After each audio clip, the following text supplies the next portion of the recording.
بسم الله الرحمن الرحیم. السلام علیکم ملګرو، تاسو ته زه په نوې ویډیو کې ویلکم کوم. ملګرو، نوې ویډیو چې کوم دا د ویب سټ چې کوم نه دا پرسنل ویب سټ د امپورټنس په حواله سره دا دنه پس په موږ بیا ډیسکشن کوو چې یاره پی ډی اف پروفایل ولې ضروري دی. نو ملګرو، په فریلانسینګ دا زموږ یو بزنس دی، زموږ یو انټرپرینورشپ دی فریلانسینګ. نو د هر بزنس لپاره، د هر انټرپرینورشپ لپاره پکار ده چې د هغه ویب سټ وي او د هغه چې کوم دی کلاینټ ته اکسس آسان وي، کلاینټ هغه ته ایزیلی اکسس کولی شي. چې څومره یو بزنس ته ایزیلی کلاینټ چې کوم دی اکسس کولی شي، دومره خلک ریفر کیږي. لکه فار ایگزامپل خلک چې کوم دی امازون یوز کی، نو که تاسو وګورئ د امازون چې کوم دی اپ هم اویلیبل دی، د امازون ویب سټ هم اویلیبل دی او هغه ریلیبل دی، کنسسټنټ دی، اني ټایم چې کوم دی تا ته اویلیبل دی. تاسو ملګرو تاسو خپل یو ویب سټ چې کوم دی پکار دی. ټیک شو، ویب سټ په څه ضروري دی؟ په 15 خبرو باندې چې کوم دی د ضرورت راځي. یو خدای چې د فریلانس ویب سټ په ذریعہ باندې تخپل یو پروفیشنل ایمیج جوړولی شي. ستاسو یو پروفیشنل ایمیج چې کلاینټ راځي هغه سره سټیسفاید کیږي. Then now by having a professional website you are in complete control over how you present yourself as a freelancer. You are in complete control over how you present yourself as a freelancer.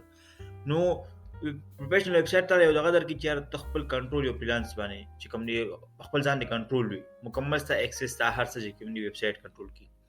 دې علاوه د دې دویمه خصوصیت دا دی چې build your personal brand. صحیح شو، مو چې ګور امازون ځان یو برند دی چې کوم دی ډیفرنٹ دغه، نو ته په خپل ځان یو برند جوړ شي چې یاره زه فریلانسر یم، زما پروجیکټ دی کنه.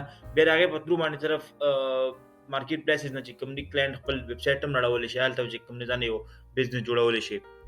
بل شو اف یو فریلانس پورټفولیو. تاسو ته مو ویلو چې یاره ټول اهم شی څه شی دی؟ پورټفولیو دا چې ستا پورټفولیو خلک ته وسکیږي ته یو بهترین فریلانسر جوړ شي. نو ویب سټ چې کوم دی ستا پورټفولیو کې اضافه کی او ستا پورټفولیو چې کوم نه په خانداس کې شو کې کلاینټ ته.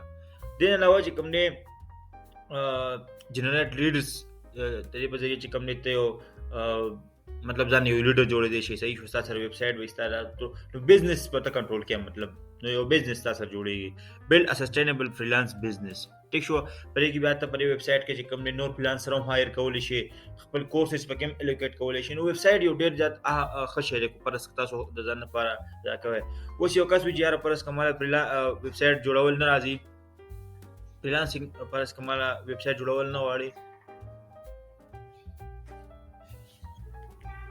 نو اوس کو پرس کایو کس وی یاره مال فریلانسینګ دا ویب سټ جوړل چې کوم نه راځي، نو تاسو ایزیلی چې کوم دا جوړول شي. تاسو ورډپریس چې کوم نه از د کې ورډپریس کې هم تاسو چې کوم د خپل ویب سټ ډیزاین کول شي. نو نور هم د سی ایم اس چې کوم د کنټینټ منیجمنت سیستمز اویلیبل دي.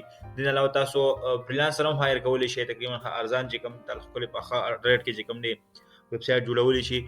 نو د ویب سټ ډیزاین په دې کو پرس ک تاسو جوړ کړئ، نو تاسو به د سره یو بهترین پورټفولیو جوړ شي. د علاوه په فریلانس مارکیټ پلیس کې تاسو یو بل اپشن لري چې تاسو پروفایل په پی ډی اف فایل کې وي. څنګه چې ته مونږ وایو سی وی یا ریزیوم چې کوم وایو مونږ چې انلاین جو یا چې کوم نه پاکستان کې یا هر ځای کې چې کوم دی فزیکلی جابس ته اپلای کو، نو مونږ هغه سره یو سی وی چې کوم دی اٹیچ کو یا ریزیوم وته وایي.